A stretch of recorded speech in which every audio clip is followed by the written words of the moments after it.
I am not a financial advisor. This is not financial advice. Do your own research. Consult a professional investment advisor before making any investment decisions. This show is for entertainment only. Faites vos propres recherches. Here we are in another episode of the Simple Success Podcast. And this is financial life coaching from a happiness perspective.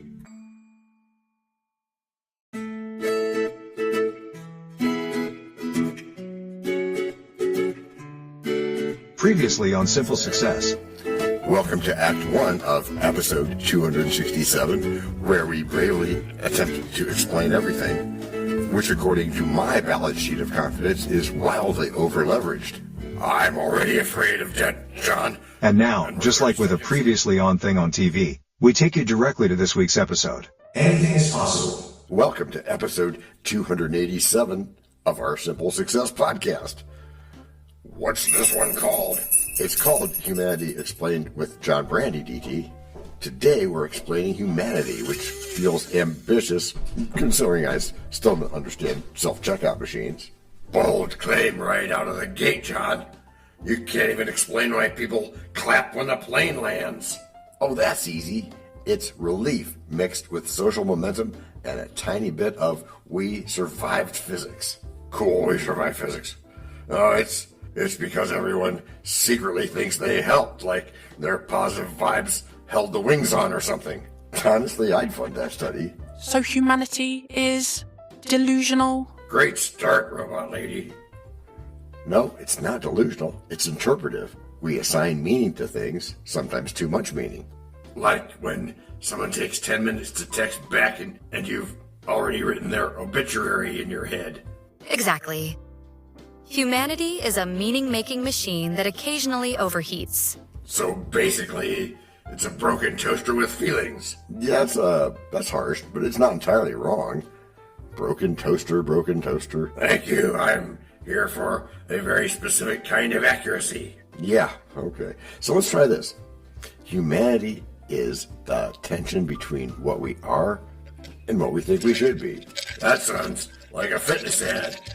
Join now, become who you pretend to be. You laugh, but that gap drives everything. Ambition, anxiety, growth. And bad haircuts. Don't forget bad haircuts. Especially bad haircuts. See? Even the sound effect agrees with me. Let's bring this down to something practical. Why do humans overreact? And what does that have to do with finances? Well, it's because we're walking alarms with no off switch. Everything is code red, including how many shares or when or why. That's actually pretty accurate. Our brains evolved to detect threats, not to relax on a couch. And that explains why I can't enjoy a vacation without checking email like a maniac. Partly, it's humanity, survival instincts running in a non-survival world. So we're using a flamethrower to light a candle. Perfect metaphor, Olivia. Thank you. I've been practicing. Okay, now here's where it gets interesting. Despite all this, humans are incredibly hopeful. Hopeful? We just agreed we're just a pair of panicking toasters. Yes, but not just panicking. Hopeful toasters we are. That does not improve my confidence in humanity. Oh, but think about it. If we fail, we overthink, we misinterpret, but then we try again. Like me trying to assemble IKEA furniture without crying. Yeah, exactly like that. Don't mock the struggle of ADT. I'm not doing such a thing, robot lady. In fact, I'm honoring it. So what you're saying is humanity is a mix of confusion, courage, and poorly written instruction manuals. Well, that's a pretty solid summary. I knew I was brilliant. And humble, too. But let's go one step deeper. Why do humans connect? And what does that have to do with finances? Because being alone with our own thoughts is terrifying. Next question. Also true, but connection regulates us.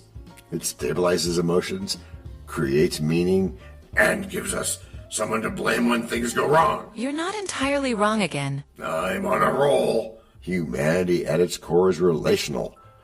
We define ourselves through others. So if everyone left, we just disappear. No, not physically. Watch that roll thing. It's psychological, because a lot of identity would collapse. Great. Now I'm dependent on people I don't even like. Welcome to society. Oh, I don't know. This is a terrible system design. Who approved this? Approved. I'd like to file a complaint. Let's pivot instead. What's the upside of humanity? You mean besides coffee? Yeah, besides coffee. Fine. Humor, I guess. We're funny little chaos machines. Yes, and creativity, resilience, and empathy. Empathy? You've seen the internet, right? Even there it exists, it's just quieter. So humanity is loud nonsense with quiet goodness. That's a beautiful way to put it, DT. I hate how much I'm starting to agree with you. That's the pivot moment. Don't call it that, Matthew. I'm not pivoting. I'm adjusting slightly. Sure thing. Micro pivot accepted. Along with our tagline. Financial life coaching from a happiness perspective. Why did that sound so calm compared to us? That's our reminder that beneath all the chaos, there's a purpose, and that purpose is well-being. So humanity is a mess with a point. Sometimes. I'm not ready to fully agree with that, but I'm less disagreeable than yesterday. Well, that's progress. Don't get used to it. Profit can sparkle, numbers may glitter a bit. But value runs deeper than charts tightly knit. When choices affect lives, take time to commit. Let conscience and capital wisely be split. Build wealth with purpose. Let kindness be spun. In markets and morals and in Break number 1. I'm not trying to make doubting Thomases out of y'all. Yet you cannot tell a lie. Hey, George Washington is nigh? Obviously not. Nor is it time for the rhyme. But it is time for something. It is? Yes, it is. It's time to learn. Learn about what? Why, DT, it's time to learn about a sponsor. You know, what they make, what they do. Before we even get to act number 2? Well, yes, indeed, my friend. As our editor knows. This is the place where your message goes. We can plug it right in to the story we tell, so that no one fast forwards. Except from your well. We can build it ourselves, with approval from you. Taking action will do it. Not bragging, it's true. Starting something instead, and taking action, as you just said. Based on your beliefs. Yeah, but still, not just knowing, but also doing. And as I've been saying about goals. No, sorry. Getting what you want without limiting the rights of others. That's correct, Matthew. Or yucking their yum, as is said, but still it has to be... Based on your beliefs. Which are that now I'm wondering if I've been afraid of my own company. That's honest. Welcome to Act 2 of Humanity Explained with John Brandy.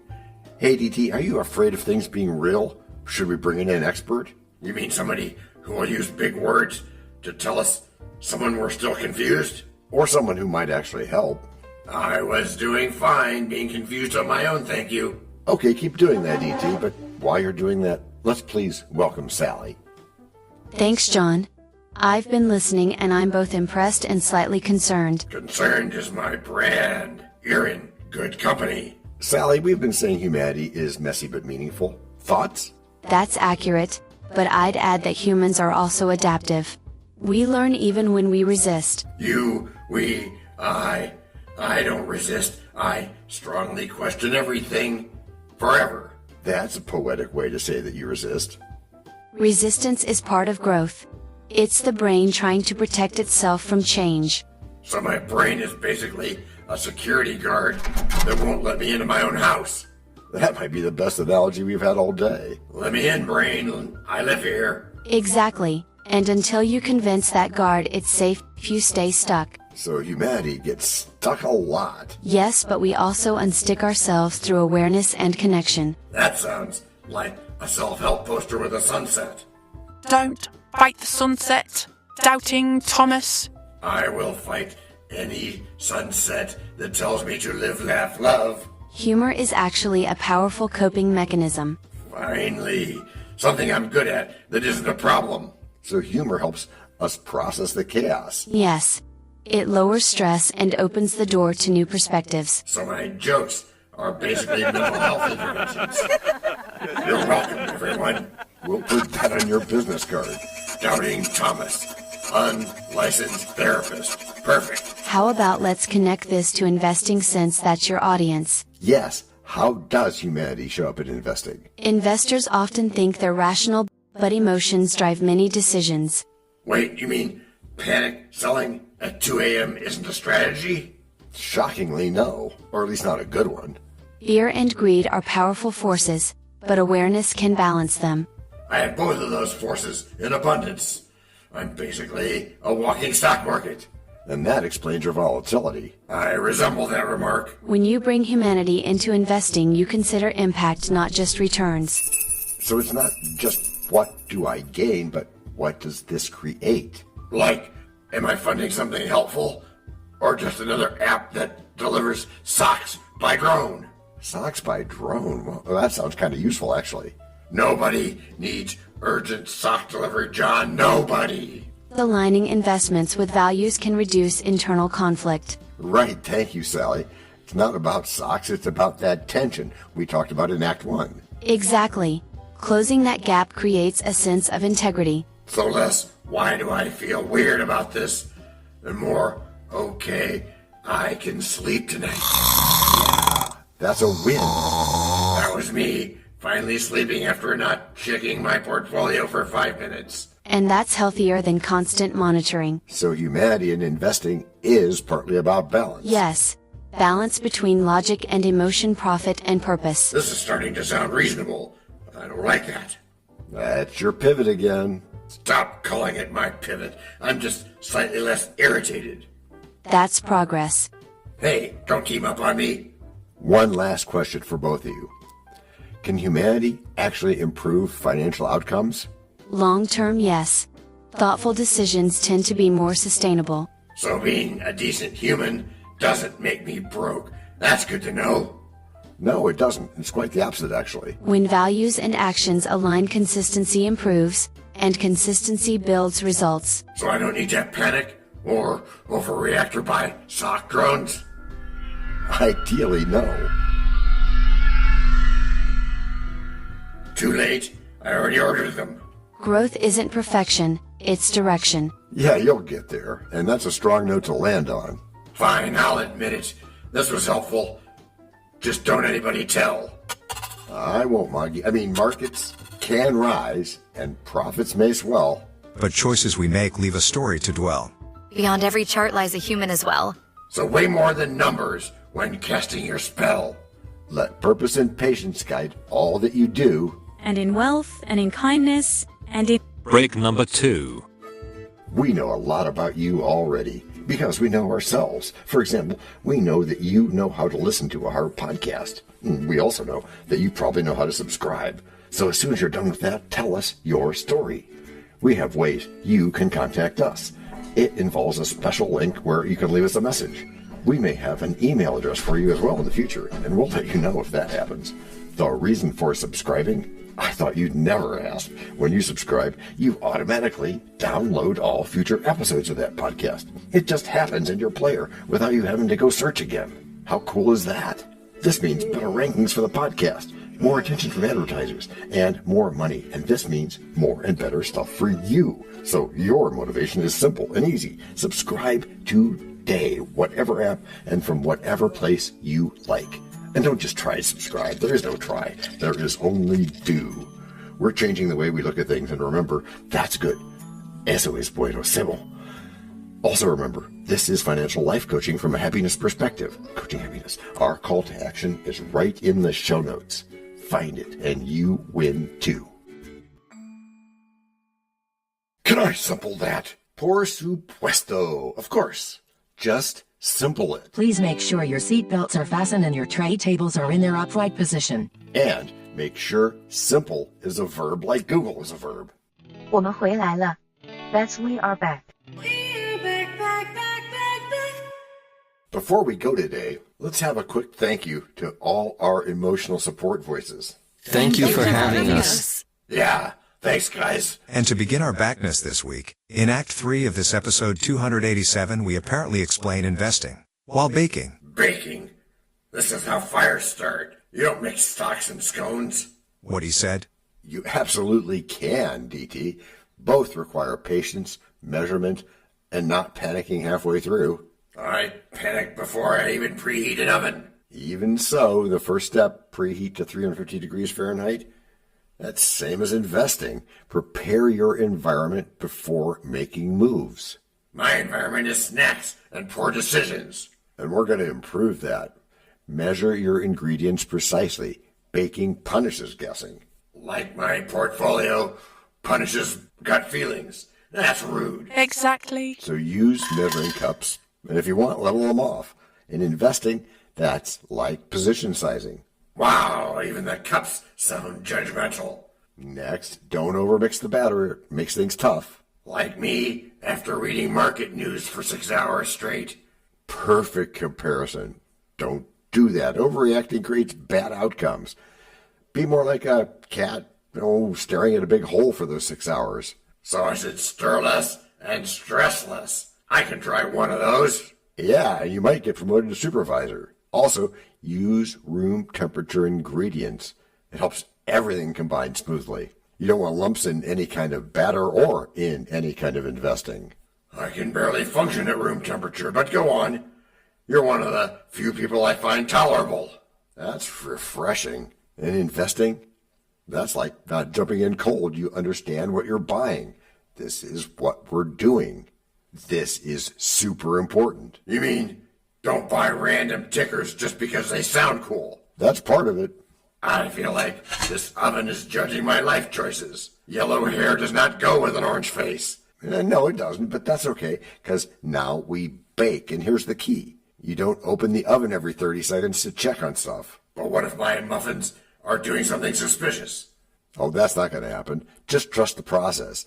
Same with investing. Constant checking ruins outcomes. This is personally attacking my refresh button. Because you need patience. We all need patience. I need patience. Patience creates better results than panic. I don't like how consistently you're making sense. That's your problem, my DT friend. No, it isn't. I'm not pivoting. I'm being a solopreneur. That's a better ingredient. And let's talk ingredients.